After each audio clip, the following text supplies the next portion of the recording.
City of Los Angeles council member. Zev's history with our metropolis runs very deep. Joining Zev this evening is Ken Bernstein, Principal City Planner, Los Angeles City Planning, Office of Historic Resources and Urban Design Studio, author of Preserving Los Angeles. Ken will moderate this evening's conversation. Full disclosure, Ken is also a board member of the Planning History Group. Another board member with a lifelong connection with Zev is transportation planning consultant Allyn Rifkin. In a moment, I'll ask Allyn to introduce Zev. Following that, Ken will begin our conversation with Zev. While our conversation is underway, please enter questions in the chat. We'll monitor the chat, and when it comes time for Q&A in the latter part of this program, we'll call upon you to pose your question to Zev.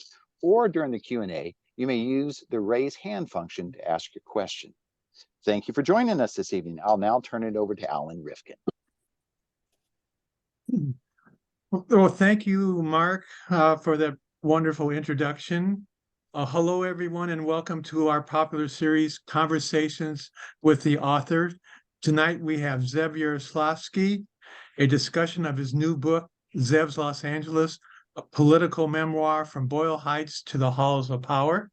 And if you haven't bought the book yet, here's a picture of it. And it's really a wonderful book. As soon as I saw the announcement of this important memoir by LA City Councilman, County Supervisor Yaroslavsky, I had to ask LA Planning History Group to invite him to our continuing program, Conversations with the Author. Zev has been involved in so many policy and program initiatives in the last 50 years. Oh my God, did I say 50? That affect our LA history that we would be remiss in not asking him to join us. Personally, after reading his book, I was reminded how much of a connection I have to Zev. I too was born in Boyle Heights, moved west to Bancroft Junior High School, then on to Fairfax High School, then on to UCLA, then ultimately on to Los Angeles City Hall. I had a career as a traffic engineer, city planner in LA, while Zev led in City Hall and at the county supervisor's office. We were only one semester apart in school, and Zev's reflection on the day in junior high school when JFK was shot, as well as various stories of humorous events with the faculty of Fairfax High School, reminded me how personal it was to have such a close leader. I remember his influence on the 1984 Olympics, while I served to help keep the traffic moving, and I was charged with implementing many of the zoning initiatives he accomplished, like the very famous Proposition U, that still affect our development in LA today. It gives me great pleasure to recommend his new memoir and to welcome Zev Yaroslavsky as our guest this evening and share his experience in LA. Also, let me introduce you to another associate and friend of mine from the city of LA, Principal City Planner for LA's Office of Historic Resources and Urban Design Studio, Ken Bernstein, who will moderate the program. Please welcome Zev and Ken. Oh, thanks so much, Allyn, and to Mark for those wonderful introductions, and good evening to all of you. And it's great to see so many longtime friends and colleagues and other special guests of the LA Planning History Group. And, it's my pleasure and really honor to be able to be in conversation with Zev this evening. He and I will have a conversation for 30 or 40 minutes or so, and we'll open it up to all of you for your questions and discussion as well. And I just want to second, first of all, the comments that Allyn and Mark made. This is such an engaging political memoir of a central figure in Los Angeles. And beyond that, it really is a compelling history of Los Angeles City and county government over the last half century or so. And he really has been on the scene for that long. He got an early start and describes in his book the upset victory he pulled off at the age of 26 in the 5th Council District in Los Angeles. But it's a really entertaining read. And I know Zev's been doing a lot of book events in the last couple of months. He's earned a spot on the LA Times bestseller list more than once in the last several weeks.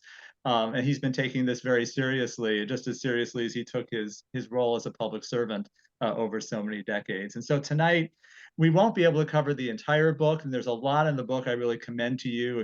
I hope you buy it and read it.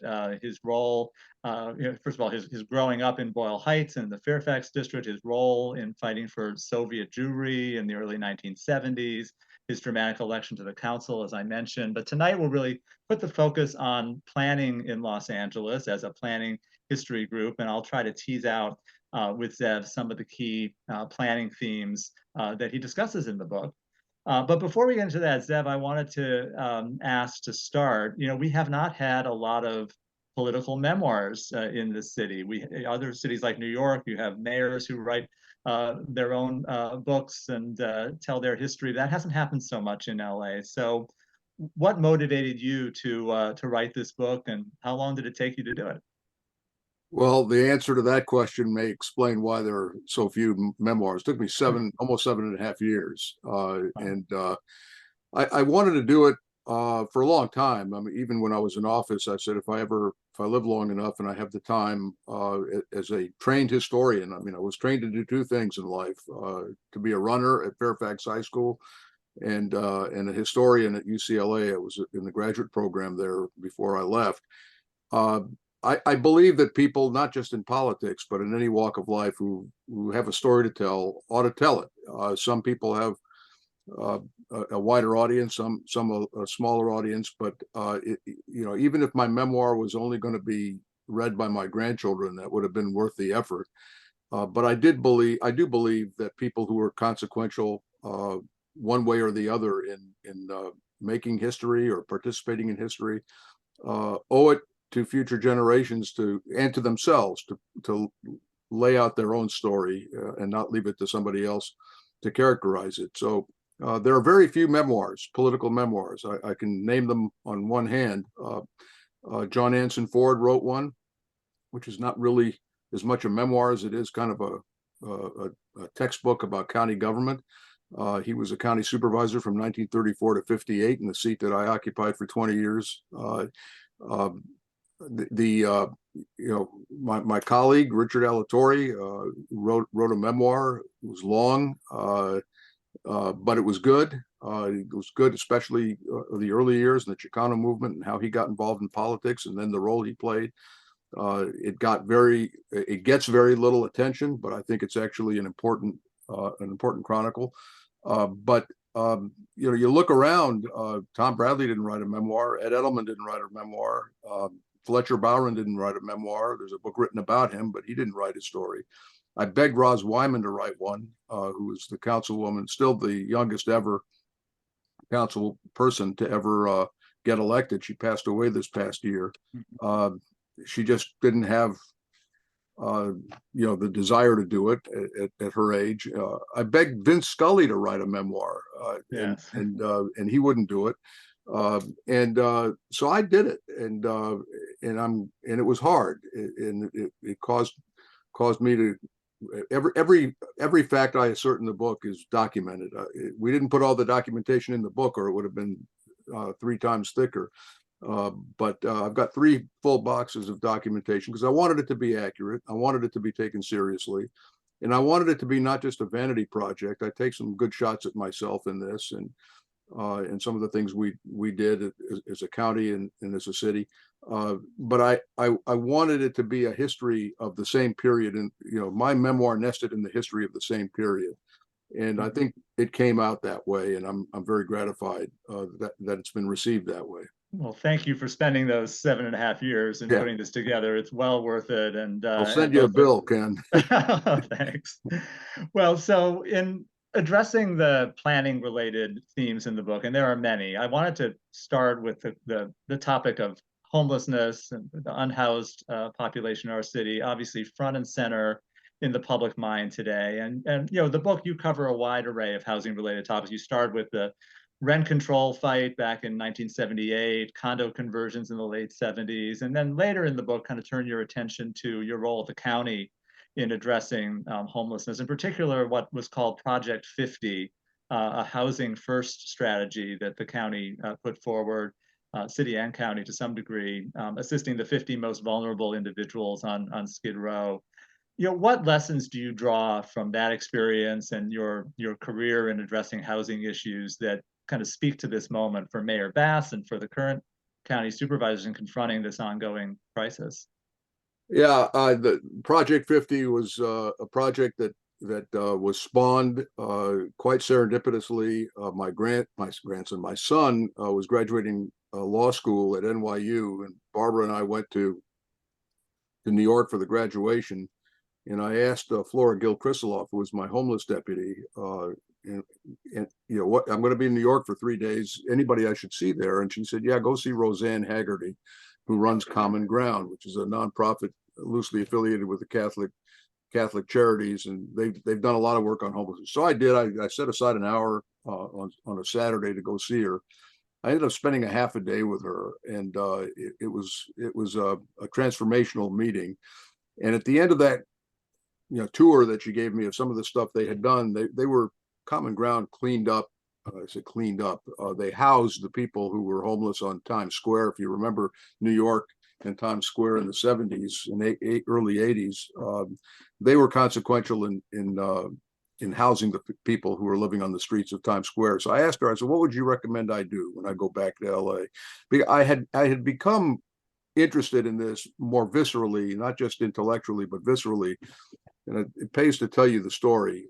My daughter was got her master's in public policy from the Kennedy School, and between year 1 and year 2, she worked in Oakland for one of the human service departments.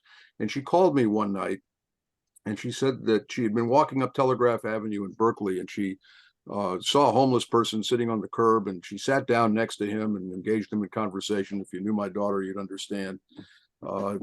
This is who she is, and spent 20 minutes talking to him, and then was getting ready to leave, opened her purse to give the guy a couple of bucks, and he said, I don't need your money. I don't want your money. You've given me something far more important, your time and your respect. And I thought that was very touching. And then she said, and this is in 2002, she said, and Dad, while we were sitting there, several hundred people walked by us, and not one of them made eye contact with either one of us. And that got my attention in 2002. And I said, she could be talking about me, because when I went out, when I drove home from downtown, and if I used the freeway and got off on the Melrose off ramp, I never made eye contact with the homeless man who had that franchise, because if I did, I'd have to do something. And of course, I was too busy. And it was really, she held a mirror, as she often does, to me. And I started to think, I've got to get more viscerally involved in this, not just see the CAO reports that come in. And hired Flora Krisiloff. One thing led to another. 2007, we formed Project 50. And that's what Roseanne asked me to suggested that I do, is to bring together all of the players from around the country and cities, from Atlanta and Houston and Dallas and New York and Midwest, Denver, and have a kind of a summit meeting at the Hall of Administration and get their input. So and she said, I'll get the Rockefeller Foundation to pay for it. So she did, and they all came. We had a nice conference for most of the day. And when it was at the end of that, I asked them what I asked Roseanne. I said, what do you guys recommend we do? We're novices here. And one of them said, last night we came in a little early. Last night we went down to Skid Row, and we all concluded that unless you solve the problem in Skid Row, you're not going to solve the homeless problem anywhere in the county. Now, at the time, most of the homeless were still in Skid Row. We didn't have the tents all over LA County the way we have it now. But at the time, most of the concentration was in the eastern part of downtown, and as they had been for 100 years, by the way. And so I said, so how would you do that? And they said, well, do a pilot program. Identify the 50 most vulnerable people on Skid Row, the people most likely to die if they don't get housed, and get treatment for the things that rendered them homeless in the first place, and then do a 360 on it, and we did. So I could go on forever on that, but we did that, and what we determined was that, number one, it's cheaper to house homeless persons than it is to leave them on the street, even with pay for services and the like. because if you don't house them, they're going to end up in jails. They're going to end up in our emergency rooms and all that. So it was on a fiscal basis, it made more sense to house them than not to. And of course, on a humane basis, there's no question. And that's and then we did a study. Miguel Santana, who was then the assistant CEO of the county, did the analysis on the cost benefit and ratio, and we recommended that we scale it up to 500. Project 50 was, we really housed 75 people. By the way, all of them except for 2 stayed on the wagon. They were housed. They had become functional citizens. One died and one went back to his home country. So it was really almost 100% success rate. And I couldn't get a second vote on the Board of Supervisors to expand it from 75 to 500. And the plan was to scale it up to 500 and then scale it to 5,000. And that's 2009 and 10. And if we had done that then, we might be a little bit more, we certainly would be ahead of where we are now. And we may have been able to get ahead of this curve, but it was not politically it was not politically remunerative to get involved in the homeless issue. I can tell you, without mentioning names, of major local elected officials, all of them, not all of, most of them, including myself, who were advised, don't get involved in this issue because you can't solve it. It's insoluble. So if you get out front on it and you fail, you're going to be viewed as a failure. So until Karen Bass came in December and put a bullseye on her back, saying, I'm taking ownership of this issue. I'm declaring a state of emergency. I'm in charge. I had recommended to her a year ago, more than a year ago, that she find a czar, a homeless czar who the city and the county could agree on. Well, she went one better. She declared herself the czar, and no mayor had ever done that before. Nobody would ever take ownership of that issue because of what I just said. And here she is. And there are a lot of people who are taking shots at her because they want her to fail. People who weren't for her in the first place. This has become kind of a sport in our American politics. But I think she's actually doing a good job. It's not going to be easy, and it's not going to be done overnight. I think the biggest mistake that we politicians make is to overpromise and underdeliver. Antonio Villaraigosa, go ahead, Ken. No, thanks for that answer. And again, I think there's a lot of lessons that can be learned from your career and your experience, both in the city and county, to inform that. Let me shift gears a little bit. When professional planners hear your name and think about your planning legacy, I think one of the things that many people think about first would be Proposition U, which was the ballot measure back in 1986 that resulted in the downzoning of commercial corridors, and for the planners that reduced floor area ratio from generally 3.0 to 1.5, cut it in half along the major commercial corridors in the city, kind of a ballot box zoning measure. And I think that was a major milestone of what's often called the slow growth movement in the 1980s. But Prop U's taken some criticism in recent years, and I think sometimes from your colleagues at UCLA, those who study housing in the Luskin School at UCLA, who weren't even born when Prop U was on the ballot, but that's right. Okay. Well, but the thought is that Prop U really constrained development in the city, reduced capacity for housing, and that's been cited as being a significant cause of some of our housing crisis in the city. You touch on that in the book. What's your response to that? It's very simple. First of all, Prop U did not affect major corridors. It affected the strip commercial streets, the neighborhood serving commercial streets that were exclusively Height District 1. You're all planners, so I don't have to explain that Height District has nothing to do with height. It had to do with the FAR. And streets like Fairfax Avenue, Westwood Boulevard, York Boulevard and Eagle Rock, Gaffey Street in San Pedro, Brooklyn Avenue, or now Cesar Chavez and Boyle Heights. It was about those streets, and what was motivating it, it was primarily motivated in the South San Fernando Valley and the west side of Los Angeles, is because, and it only affected, by the way, what it didn't affect is Height District 2, 3, or 4. So it didn't affect Wilshire Boulevard. It didn't affect Hollywood Boulevard. It didn't affect any redevelopment areas. They were exempted. So there was a lot of territory in this city that were not impacted by by Prop U, which was co-authored by me and Marvin Browdy. Written by, drafted by Cindy Misikowski, who was herself a pretty decent planner. And Zev, you talked about, was this where you talked about the tuna sandwich summit in? Yeah. And the reason for the tuna sandwich summit, was Marvin and I were both being, it was a war of attrition, as I write in the book, of major monstrosities that were built by Wright in the 70s and early to mid 80s. The Fujita building in Encino, a 6-story building which destroyed an entire block of single-family homes, eviscerated their value.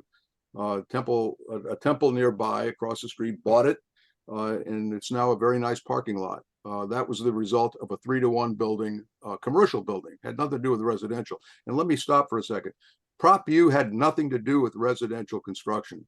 There was no residential construction in the city of Los Angeles on these neighborhood serving commercial streets for 100 years. There was 100 years of history before 1986. And we never had any consequential development of residential housing. And one of the things we did with Prop U was we left it open for the city council and the mayor, and Jane Blumenfeld's here. She was very much involved in the development of the RAS zone, the Residential Auxiliary Services Zone. It allowed the city council to modify it in areas where more development were wanted. And it was all about commercial. It wasn't about residential.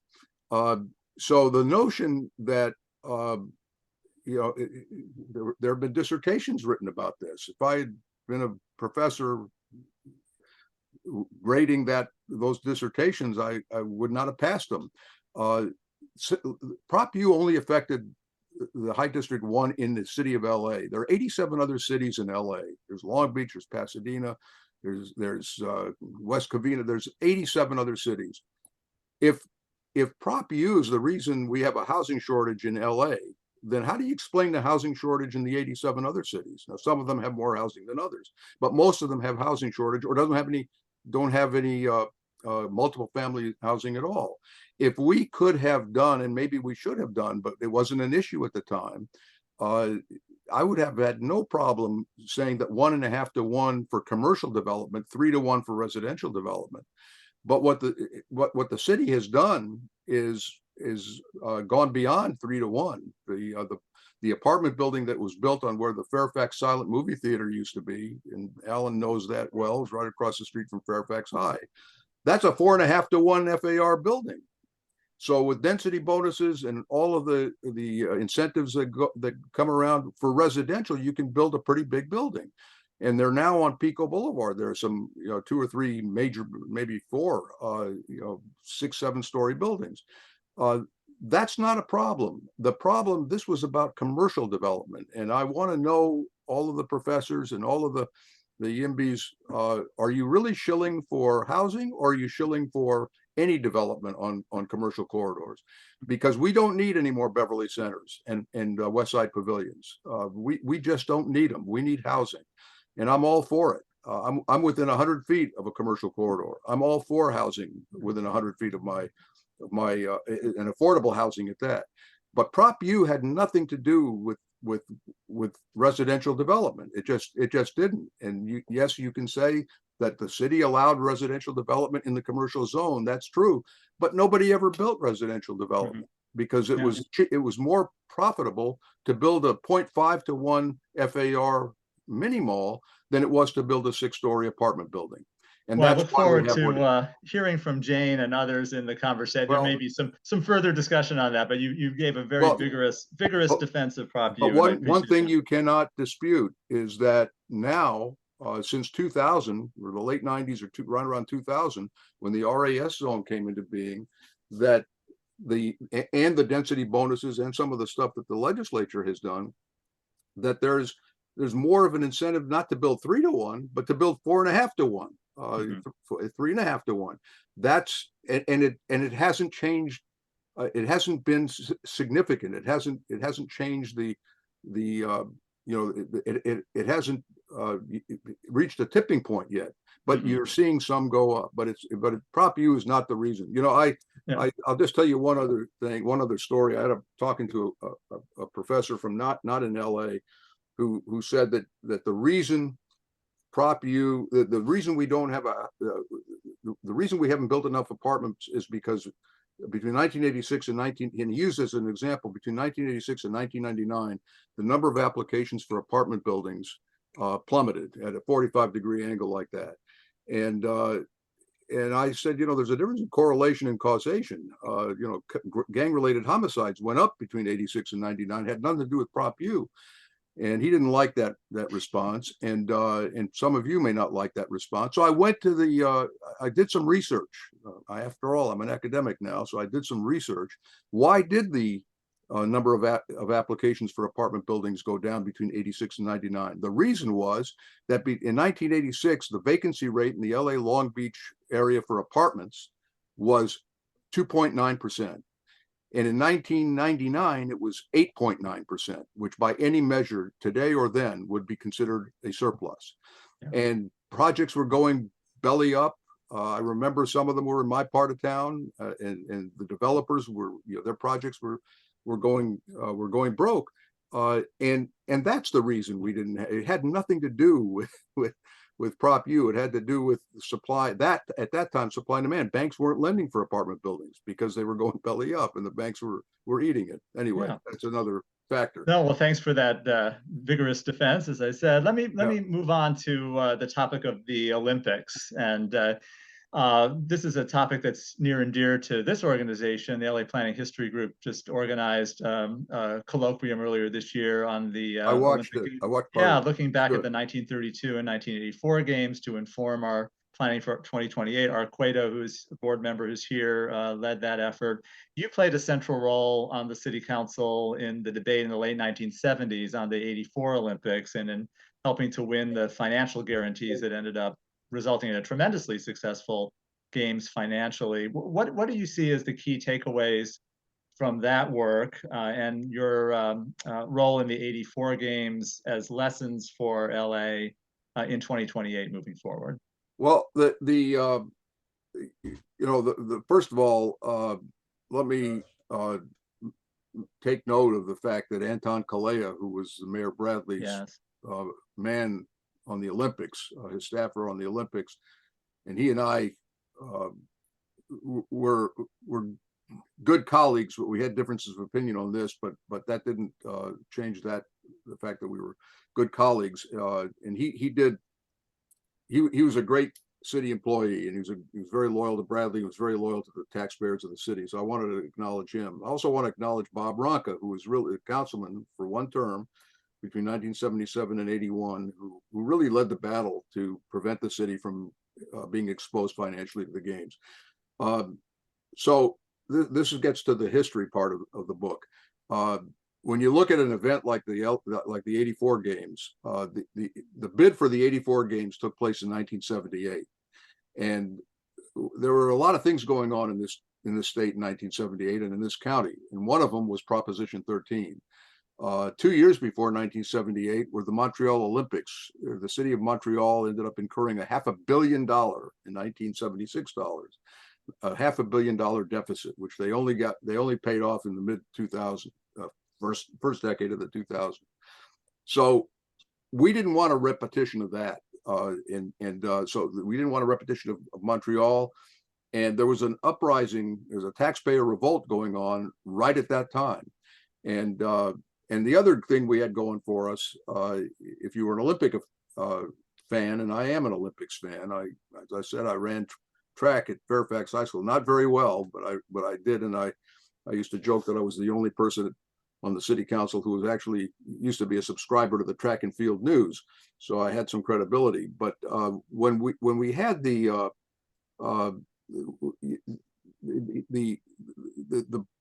proposal that Bob Ronca and I put forward was we wanted the mayor to agree with us to put a charter amendment on the ballot that we could all agree with compromises and all, that would protect the city against incurring liabilities. Because the International Olympic Committee, even to this day, requires that the city sign a blank check basically to them. Whatever the overruns are, it's on the city. It's not on the IOC. And he at first refused, and then we threatened to take it to an initiative, and Prop 13 was bubbling up, and it was clear Prop 13 was going to pass. You didn't have to be a rocket scientist to figure that out, and that if we ever put something on the ballot that was more radical than what we were willing to agree to without an initiative, with just a council agreement to put it on the ballot, that it would be that it would pass, that virtually anything would pass. And Bradley was smart, and he got out ahead of this parade and negotiated with us. We negotiated a good deal, and we wrote a charter amendment. We put it on the ballot in November. It was Charter Amendment N, like Nancy, and it passed overwhelmingly. 70% approved it.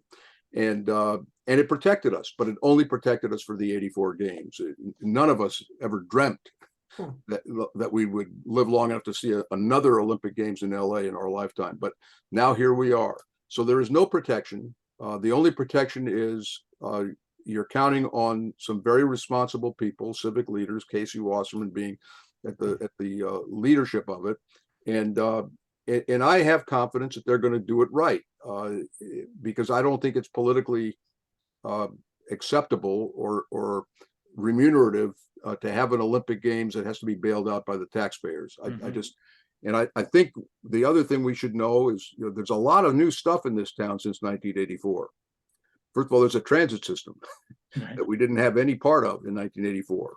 We have now SoFi. We have Galen Center at SC, a remodeled Pauley Pavilion, a remodeled LA Coliseum, and Staples Center wasn't here in '84. So there's a huge amount of infrastructure that the Olympic Committee doesn't have to, that the LA Olympic Committee doesn't have to pay for.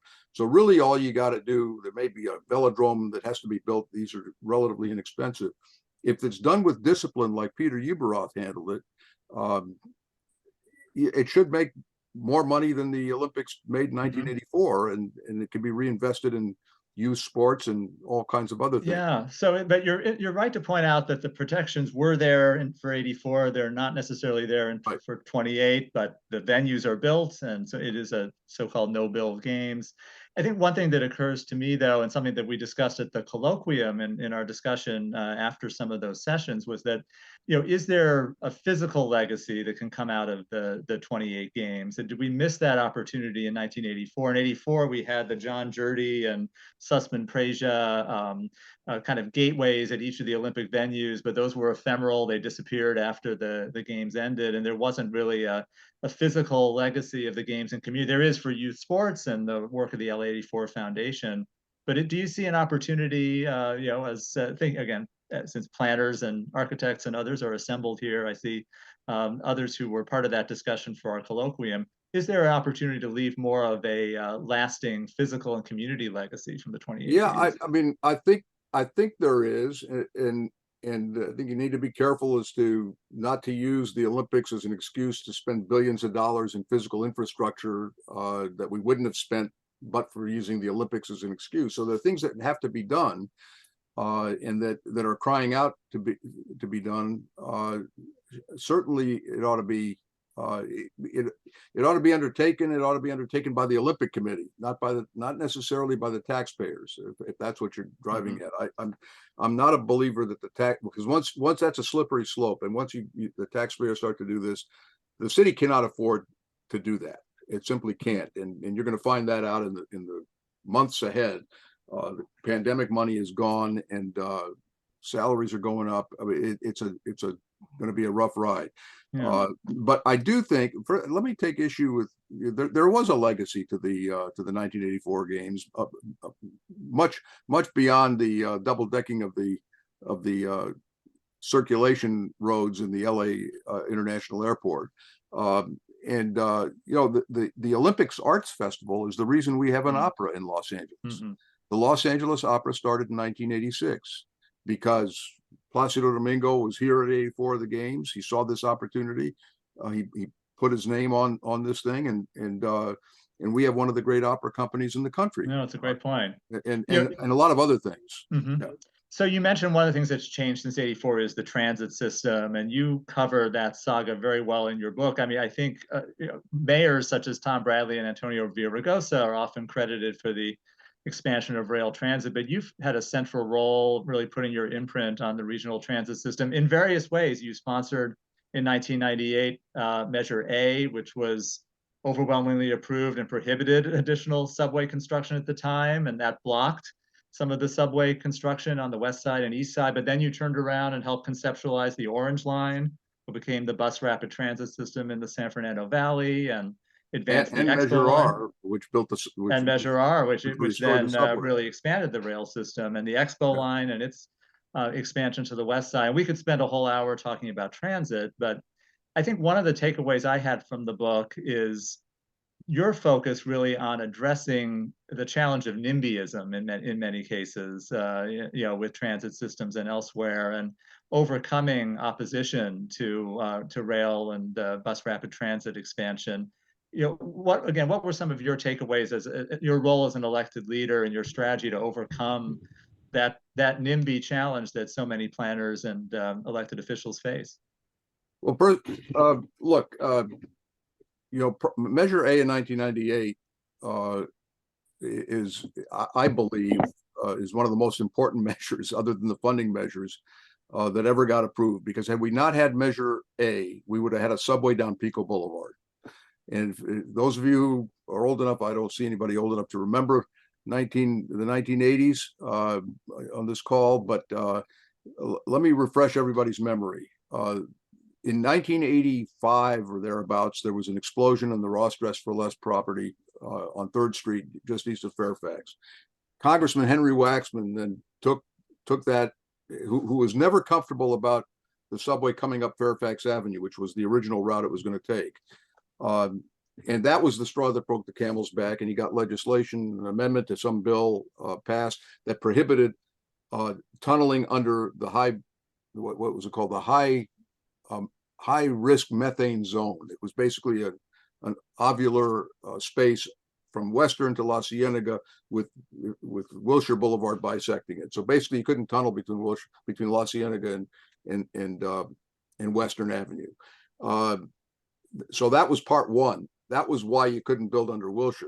So as a result, the city, the MTA or Metro, moved the route. Instead of coming west of Vermont or west of Western, it went up Vermont into Hollywood, which was going to be the third leg of it anyway, because there were going to be 3 legs to the subway, the original Red Line, one from downtown to Vermont or thereabouts, Vermont or Western, and then a route up through Hollywood Boulevard into the valley, and then a line that went down Wilshire, and it was proposed to go up Fairfax Avenue and then double back towards Highland and mesh with that tunnel that goes under the Hollywood Hills into the San Fernando Valley. That was the plan.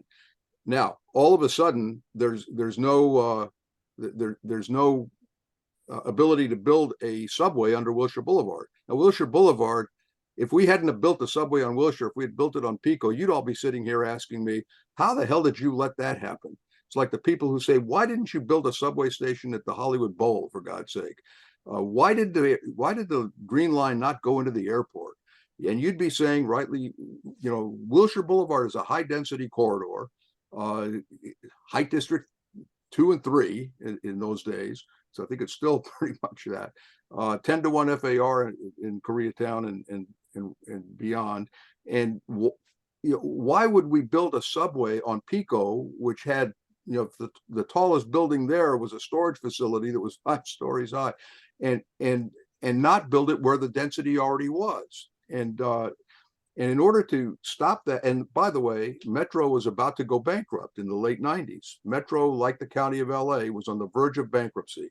And Dick Reardon brought in Julian Burke, who was a businessman, what do you call, restructuring kind of a business guy, who took one look at what was going on at Metro, and he said, we're going to be bankrupt if we don't do something about it. So I said, the one thing you got to do is to stop this orgy of tunneling of subways. Not every rail line in the city should be a rail line, for one thing, i.e. the Orange Line, or e.g. the Orange Line, which is a busway. I call it a bus, a light rail on rubber tires. And not every rail line should be a subway, not in this city. I used to tell my, and I still do say this, the best way I can describe is to paint this picture. If you take a map of Paris, France, and you put a compass and the needle of the compass at the Eiffel Tower, and you draw a circle at 6 miles in radius, you pretty much have all of Paris. At least 20 years ago, you pretty much had all of Paris in that circle. If you do the same thing in London and put the needle at Big Ben, the overwhelming majority of London is in the circle. If you put one on a map of LA and you put the needle at City Hall, you don't even get to La Brea with a 6 mile radius. It's a long way of saying we don't have the kind of density. We have sprawl, and we cannot serve the transit needs of this region by building subways everywhere. So my good friend, the late Gloria Molina, wanted a subway in East Los Angeles. The Pasadena people want a subway down in Pasadena. Everybody wants a subway, and somebody had to say no. And Chip Burke, the guy who was the CEO of Metro, was cautioned not to put anything on the ballot, or not to prevent this, because big contracts, a lot of contractors had a lot at stake. So I did. I put it on the ballot, and it passed. It passed overwhelmingly. And 10 years later, it was undone with my support and Antonio's support. And Richard Katz. We undid that because we now had a plan that didn't include a subway, in every corridor, but this was going to be the last subway. And light rail would be, and busways would be, the future. That was a good thing, and thankfully, before the Olympics come in 2028, this will be one of the legacies, Ken. The subway to the West LAPHG. Mm-hmm. Now, how do you deal with the NIMBYs?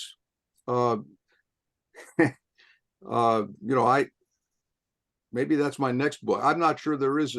First of all, I want to say something about NIMBYs. NIMBY has become a kind of a dirty word. It's there.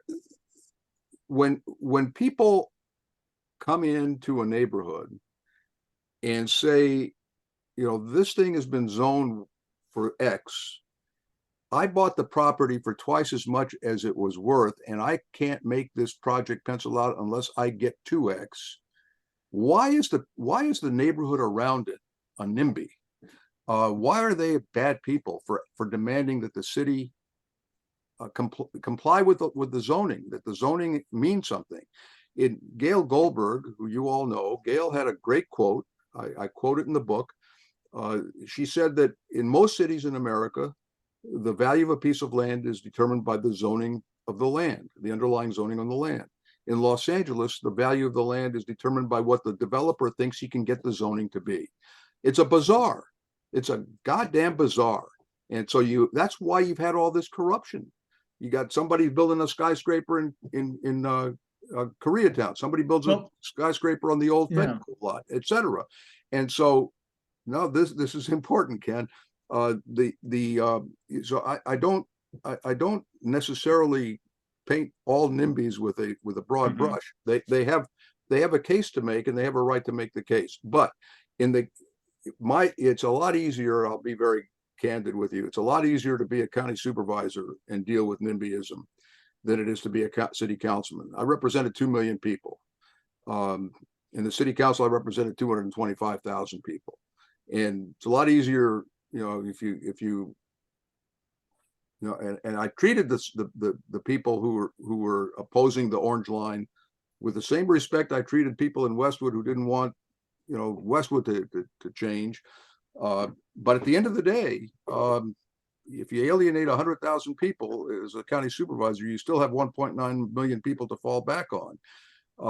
But I tell the story in the book. The biggest opposition to the orange line, which was ridiculous, absolutely ridiculous. It used to be a freight train going down there every day, many times a day.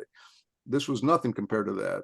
It was from the Orthodox community. The largest Orthodox synagogue in the San Fernando Valley is on Chandler Boulevard. And the rabbi there, Rabbi Marvin Sugarman, is a great Talmudic scholar. I wouldn't argue the Talmud with him, but he shouldn't have argued transportation with me. he didn't know much about transportation. When the whole thing was over, and I'll get to the punchline on this, he had retired and moved to Israel. And he came back in 2005, right around the time the Orange Line opened. And I saw him at a banquet. And I said, "Great to see you, Rabbi. By the way, have you happened to see the Orange Line in operation since you've been here?" He says, "Yes, I've seen the Orange Line in operation." I said, "So what do you think?" He says, "The Orange Line, what's not to like?" And I told Rick Thorpe, who was the CEO of the project, I said, "We ought to put a picture of Rabbi Sugarman all over the valley with a caption, 'The Orange Line, what's not to like?'" Oh, I love that story. It's a So great. we're gonna open it up for All questions right. in just a moment, and put your questions in the chat, and then we'll take a couple questions on chat, and then we'll open it up for raised hands. We're gonna go to about 7:15, so we have just about a half hour Okay. discussion. But my last question for you kind of builds on the NIMBYism discussion, which is, you represented as a council member and a county supervisor constituencies that were very engaged, and some might say entitled, on the west side, hillside areas, San Fernando Valley. And you were responsible for passing a number of specific plans and planning limitations for communities like Westwood, Ventura Boulevard, Century City, and others that, needless to say, those communities that were very vocal, whether you call them NIMBYs or just vocal constituents, they were very successful, and you were very successful as an extension in getting planning protections or planning regulations in those areas. Other parts of the city were not so successful, and we saw disparities or inequities, some might say, in those planning results as as a result of that. How do you assess that legacy of the last several decades, and to which, the extent to which planning and zoning was applied inequitably, perhaps, geographically across the city? Any thoughts on that as a, elected official who represented that part of the city? What are you saying, that the west side of Los Angeles, I mean, there's a considerable amount of density in West Los Angeles, if you haven't noticed. Palms is one of the densest areas in the country. Park La Brea Towers is a very dense area right near my house. Wilshire Corridor is a high density corridor. It was R5 when I became a councilman. And yes, it does have single family homes, and I know there's a war against single family homes taking place. Some of the most vocal people now against development and against gentrification are not in the West Side. They're in Leimert Park, and they're in Boyle Heights, and they're in Echo Park, and Silver Lake, and areas that have traditionally not had representation that really cared about rational development. By the way, not all of our specific plans were designed to limit development. Some of them were designed, like Century City, somewhat limited development, no question, as it should have, because the original Century City was planned on the assumption that there would be a Beverly Hills freeway. There is no Beverly Hills freeway, so having zillions of square feet made no sense. But it was also, citing buildings. How do you make it rational? In Cal Hamilton's concept Los Angeles plan, which I think what we did was, when I say we, I mean my office, and the city as a whole, but I can't speak for the rest of the city, but I'll speak for us. We had, his concept was you have high density centers, medium density centers, and low density communities. And not every neighborhood can be a high density center. And what's happened in the city over time is, and it's, take your pick on a neighborhood, is that so much of the city it's hard to recognize the city anymore. And 10 years from now, it's going to be even harder to recognize the city, because you're going to have buildings popping up all over the place. The state legislature has passed so many laws. The planning department doesn't have a clue as to how to implement and how to apply those laws. You've got to hire high-priced lawyers to try to figure out what are you entitled to do, or you get some guy sitting with a magnifying glass like the guy in Woodland Hills that the Times wrote about a few weeks ago, who found a loophole and was able to build a massive apartment building in an R1 zone. I do believe in protecting the R1 zones, and we have a lot of capacity to build in this town. And I don't believe that destroying the single-family home, which has been a part of Los Angeles, is the first stop on the train to building more housing. All right. Well, let me turn to the questions in the chat. I see a question from Ken Farfsing asking about the demise of redevelopment in the state. The state dissolved redevelopment agencies in 2013 with a portion of their revenues to be returned to the county in 2023. Do you see the county investing the redevelopment dividend in helping cities address the homelessness issue? What can cities do to draw attention to this issue? Yeah, I don't know what the county is doing now, but honestly, no, I don't think we had much of a dividend yet before I left. I think the Jerry Brown signed that bill around 2012, something like 2013. It was maybe off by a year.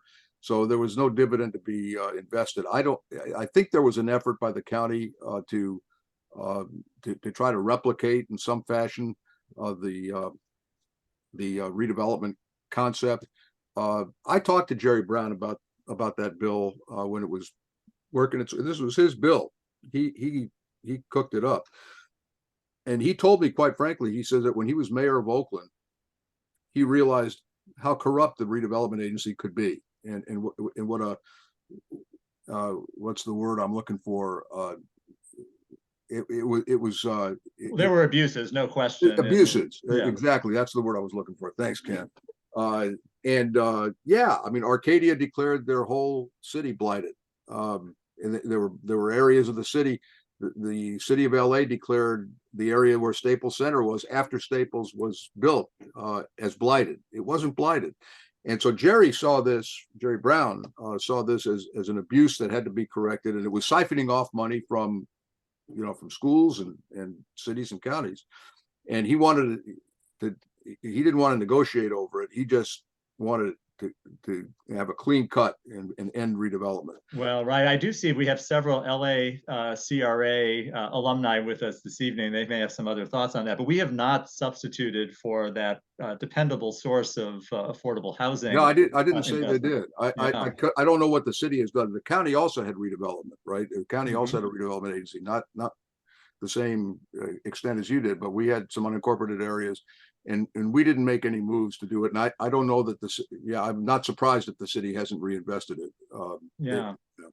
I don't see other questions written in the chat, but let's open it up to raised hands and those who'd like to get into the conversation. I encourage you to ask your question aloud. Let's start with Mark Herwick, our esteemed president. Well, thank you very much. This has been really interesting. And Zev, as I read through your book and listening to you this evening, I think of your long-term career as a policymaker is that you learn and you innovate. And I think it really struck home for me when we were talking about Project 50, how you had to, figure out a way to look for a solution, and you thought of it as a pilot. So, try a pilot and see if that works. And so the pilot worked. It was just difficult to get others on board to scale it up, which I think is was unfortunate. But the other thing that I noticed throughout your book, and maybe you can speak to this, is I think particularly as a county supervisor, you noted that maybe the county government might benefit from being reorganized a bit by having an elected official that is kind of like a mayor of the county. And I'm wondering if that was to be the case, could there be better coordination amongst all 88 cities and the county to try to address massive problems like homelessness, that sort of stuff? Yeah, so I'm going to leave it there. I do believe if there's one thing that we should do to reform the county governance structure, it's to create. It would have to be created by a vote of the people. The county charter would have to be amended. Is to create a county executive, an elected county executive, somebody who's accountable to all 10 million people of the county, not to have a 5-headed executive, each of us representing a fifth of the county. And the reason I believe in that, when you read the book, if you do read the book, and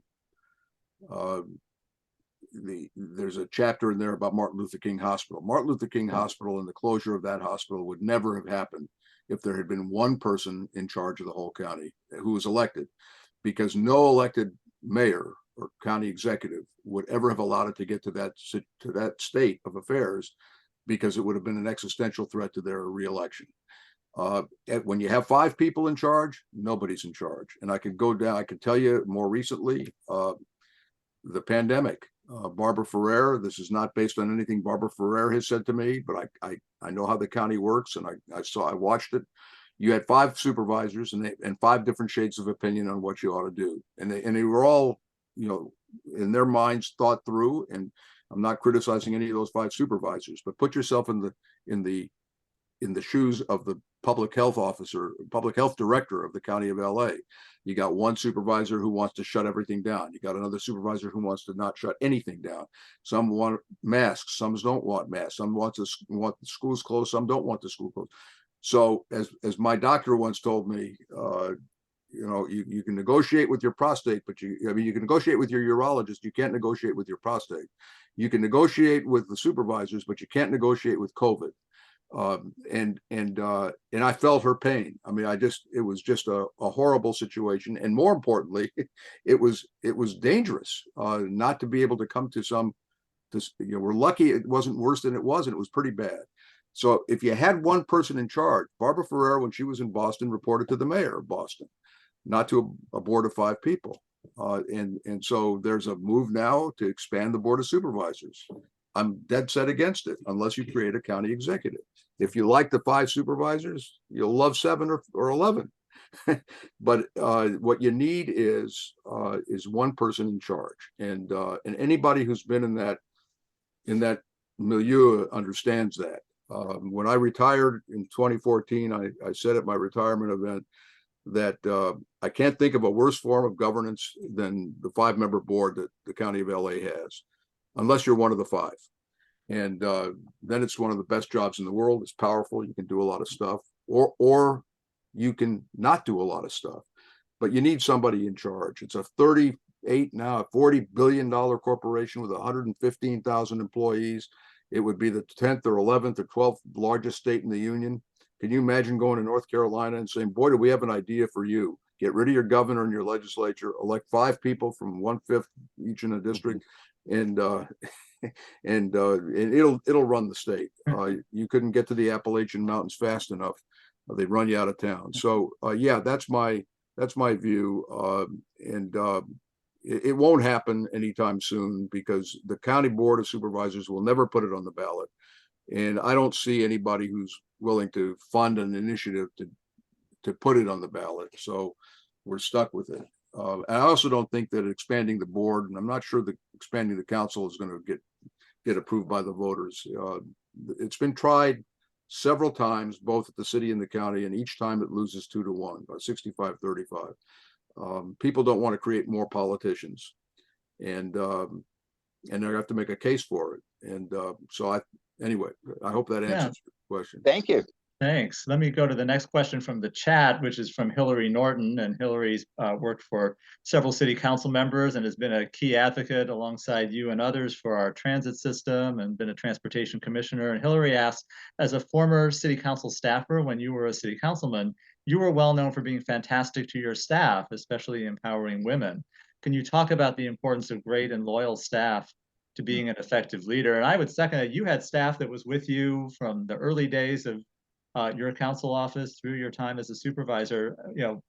How did that come about? What was the way you treated staff to? Well, it wasn't my good looks.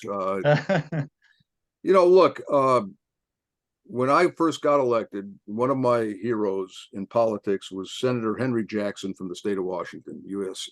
Senator. I got to know him during my Soviet jury days, and when I got elected, he was in town for a fundraiser, and he saw me, put his arm around me, and he said, Zev, I'm going to give you one piece of advice. Surround yourself with people who are smarter than you are. Otherwise, you're going to end up doing your work and their work, and you're going to be paying their salary. And I was 26 years old. I didn't, U.S. Senator from Washington, one of the most powerful senators in the Senate. I ought to listen to what he's saying. And I've never been threatened by smart people around me. You know, there are two kinds of people in my world. The people who are threatened by people who are smart, and people who aren't, who welcome it. Because if you have smart people around you, and you're a politician, you're well served by having people who are smart, because first of all, they keep you from making stupid mistakes. And I was prone to doing that, as all politicians are. And secondly, you get some real important stuff done with the best people. And so, you know, and I made some hiring mistakes, and we all do. And one of the things I've always told newly elected officials is don't rush to fill your positions, because it's a lot harder to fire them than it is to wait a month or two and get the right person. It's easier said than done. And yeah, I had some great people, and some of them, you know, Maria Chan Castillo was my longest serving employee. Liz Rangel, who was my executive secretary for 25 years, came in as a receptionist. She worked with me about as long as Maria, almost the entire 40 years I was in office. And you know, Elisa Katz, who many of you know, was my chief of staff for also 25 years. She stayed with me not only through my career in the public service, she was my partner at UCLA, and now she's gone on to get her PhD at Claremont in history, and you know, good for her. It's something she's always wanted to do. Ginny Kruger, who many of you know because you dealt with her in the land use space, she was with me she came in as a CETA employee. Those of you who remember CETA, the Comprehensive Employment Training Act, it was one of the Jimmy Carter full employment kind of a program. Ginny came in as a CETA employee and ended up having the toughest job in my office. It being my planning deputy was the most rigorous, difficult, punishing job in my office, because she had to deal with, you know, avaricious developers and disrespectful citizens and angry citizens. It was, and she had the grace to, I believe that she kept me elected for a long time. And she's still, she's still with us. And just Elisa and I and Vivian Riscalvo just took her to the Hollywood Bowl a couple of weeks ago, and we were a family. You know, it wasn't. My door was always open. There are a number of people who work for elected officials who are on this call, or new people who did. There was no hierarchy in our office. Everybody was treated the same, and whether you were a field deputy handling potholes, or whether you were my chief of staff, the door was open. You could always, you know, and I wanted to hear from, you know, I wanted to hear dissenting opinions. Once I made the decision, we all marched in lockstep, but I didn't want to discourage anybody from saying, "Hey, Zev, you're about to walk off a cliff. Don't be an idiot." You're allowed to say that to me. You don't get fired for saying that to me. And I think, you know, people were invested in because it wasn't me, it was us. You know, the old line, "There's no me in team." So we were a team, and it really paid dividends at the county, because the job of a county supervisor is an executive job, and you can't, you know, I couldn't run everything. You know, somebody once, one of Ed Edelman's old former deputies said that I think it was Joel Bellman, actually. It was the one person I kept from the professionals from Edelman's staff.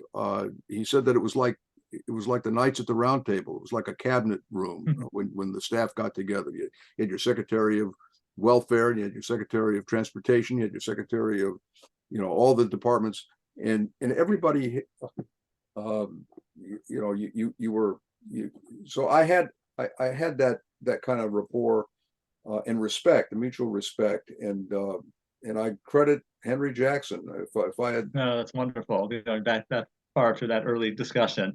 Let me see if there's some other questions. I know this is not a shy group, and we have a very knowledgeable group of folks who've intersected with the city council and the county and in various ways. We do want to hear from you. So other questions or thoughts based on what you've all heard? either I've convinced everybody or they don't want to. I was going to call on Jane Blumenfeld. I don't see her still. I thought she might have a dissenting view on Prop U or the aftermath. I don't see her still with us, but I'd love to hear from others. If I don't see any hands, I do want to ask one additional question. I think one of the really interesting aspects of your book is it gives a view into the sausage making of government, especially on some of the planning issues. And you give us insight into how rent control happened, or how I think one of the more interesting sets of stories was how you got the local coastal plan adopted for LA County, and dealing with disparate types of constituencies, from vineyards to environmentalists in the Santa Monica Mountains. Any reflections on that as kind of a microcosm of the kind of sausage making of planning and politics more generally? Well, the Santa Monica Mountains local coastal plan is by far the most complicated land use undertaking I ever took. I mean, nothing comes close. Absolutely nothing comes close.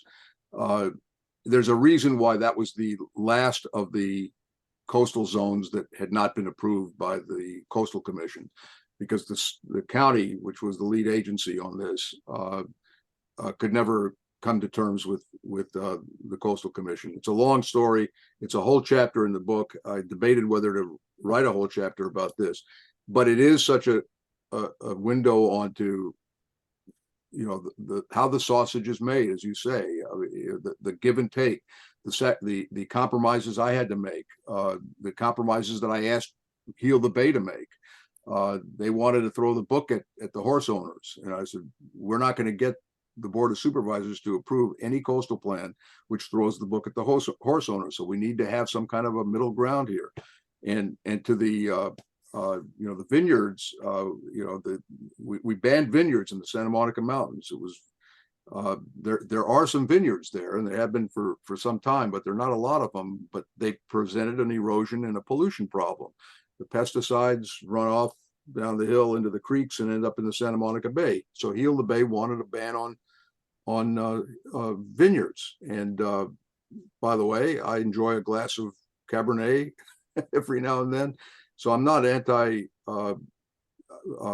vineyard, but if it meant that I give up the vineyards in order to get Heal the Bay support for the LCP, the local coastal plan, because if I didn't have the Heal the Bay support, I couldn't get it through the Coastal Commission because they had enough votes to block it. So it was one of these Rubik's Cube things. And the guy, my deputy on that at that point at the end of my career, last several years, was Ben Saltzman, who's now a partner at Gibson Dunn. As smart a guy as ever worked for me, and certainly in that field. He actually had a lot to do with the writing of the LCP and negotiating while he was going to law school at night, landing #1 in his law school class at Loyola. And I know he was not in school because I know he was going to community meetings, and it's really I couldn't have done that in my first 10 years or first 20 years in office. It could only happen in the last 2 years with the amalgamation of all of the experiences that I had, all the mistakes that I had made, learn from the mistakes and try to make this happen, and know when to hold them and know when to fold them. And fortunately, we didn't have to fold. There's an old line, Ken, from Mark Twain, which is good judgment is the product of experience, and experience is often the product of bad judgment. I had my share of bad judgments. You learn from them, and then you build on it. And that one is a good one. And the last one, if we have another second, which I am very proud of, and I wish I could say this was my idea the whole time. It was totally serendipitous. Is the UCLA Long Range Development Plan, which was done I was still in the city council. It was 1989-90. The chancellor announced a plan to expand the university by 4 million square feet. Of course, the neighborhood went crazy. We had no jurisdiction over the UCLA property because it's state property, but I couldn't, I had to deal with it in some fashion. And so I had a very long and good relationship with Chancellor Young. And I asked him to convene a meeting with his people and the city people. I don't know if Allyn, if you were in that meeting, you certainly what should have been. And their contention was that they could add 4 million square feet to the footprint of the university and not add more than 25,000 daily vehicular trips to the campus. And we said, that's ridiculous. By any measure, it's going to be 60, 70,000, whatever it was at the time. And so we had this meeting, and I talked to the city's DOT people. I said, I'm going to propose this. I'm going to spring it on them.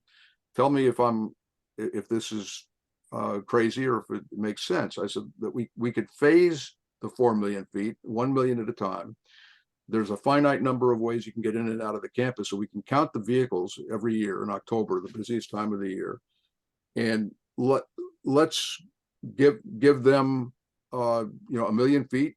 We'll have a memorandum of understanding. It's all a charade because they didn't have to concede this point to us, but we would give them 1 million feet, and then we'd measure when the 1 million feet was occupied. We'd measure the trips, and if the trips had not exceeded the 25,000 additional trips, we'd give them the second phase, and so forth until they exhausted their 4 million feet. And I think the LA DOT conducts those. I don't know if they still do, but for years they did conduct that cordon count or that count. Anyway, the long story short is I sprung it on the summit meeting, and Chuck Young turns to his people and say, "Yeah, I think we can do that." And his traffic engineer said, no, Chancellor, you can't commit to that. He says, why can't we? You've been telling me for 6 months that we're not going to exceed 25,000 trips. So put your money where your mouth is. And he just turned on them and turned to them and said, you've been spewing this crap to me. Now you're going to make it work. And we ended up with a in the community, the neighborhood people went crazy. They said, this is a charade. They can exhaust the MOU said that the Board of Regents in their sole discretion can abrogate this agreement if they make a finding that it's in the best interest of the university. So of course it was giving away ice in the winter. Yeah, well, I love that story, and the fact that you inserted yourself on an issue where you had no formal jurisdiction. Yeah, it was very got a positive response. We're about at time, but by the way, Ken, one last thing. Yeah. I want to just say that we are now 20, 30 some odd years after that LRDP was adopted.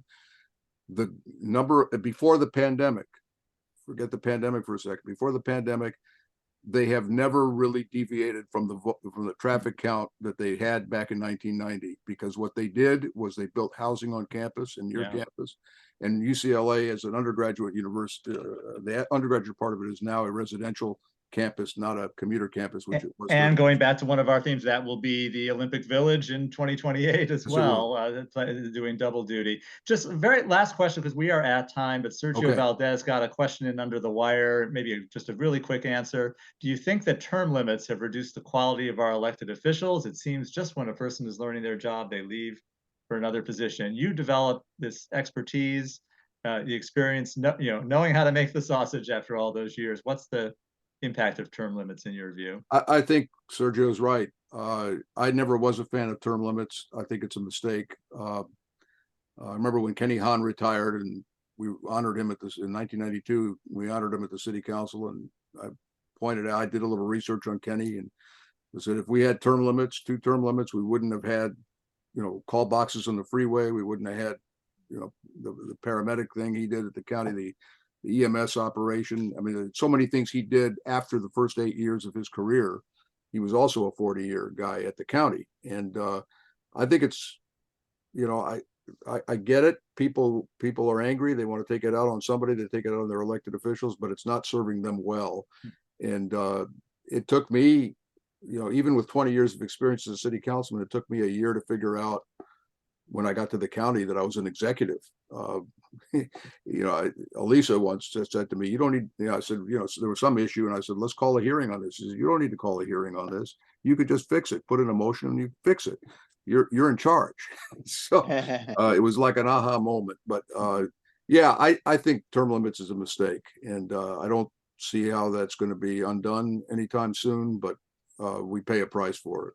Well, Zev, thank you again. I just want to hold up the book again, Zev's Los Angeles. Thank you for sharing all this experience of your time in elected office with us this evening. And I have to say, one thing that really comes through in the book is that in an era of where we've had unfortunate incidents of political corruption and growing cynicism, you really saw your time in elected office as truly public service and viewing yourself as a public servant, and that comes through again and again in the book. So I just want to thank you for sharing all of that with us tonight, and turn it over to Mark for some final words. Thank you, Ken. And if I could just say thank you to everybody who signed on to watch this. And some of you are my old friends. Gary, I see you there, and I won't go through the list, but it's great to be with all of you. Keep up the good work. We were really, really happy that you could join us this evening, Zev. And again, thank you, Ken, for the moderation. Brought up some really good questions and some nice discussion. And I agree with you, Zev. Good teams require smart people, and you did really, really well. So, and I'm sure all those folks really enjoyed working with you and still do. So, on behalf of the Los Angeles Planning History Group, thank everyone, and I thank you again, Zev, very much. And please join us again on January 11th, 2024 for our next conversation with Francis Anderton, author of Common Ground, Multifamily Housing in Los Angeles. Until then, thank you and enjoy our Southern California fall. Goodbye, everyone. Have a nice evening. Thank you, Zev. Thank you, guys. Thanks again. So long.